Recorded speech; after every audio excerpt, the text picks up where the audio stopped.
मुझे पटियाला में निकाला है, फिर पकड़ा है, मैंने उफ तक नहीं किया। मैं कल निकला हूँ, मैंने उफ तक नहीं किया, अभी भी मैंने उफ तक नहीं किया। मेरे कपड़े ये देखें, ये ठीक, मैं चुप हूँ। आखिर उनके पास ऑर्डर्स है, मैं कानून का हम पाबंद, उस ऑर्डर की तस्वीर लेके आते हैं, मैं वो ऑर्डर मैं हाँ कानून ये का बात है पाबंद ना। हूँ। मैंने कोई जज्बात नहीं।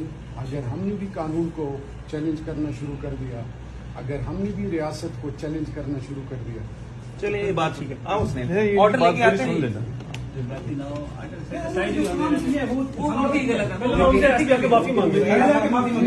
नहीं, और दूसरा बात एक बंदा लेकर जाए, इसलिए एक बंदा लेकर जाए, वो जो मजबूर बना ले।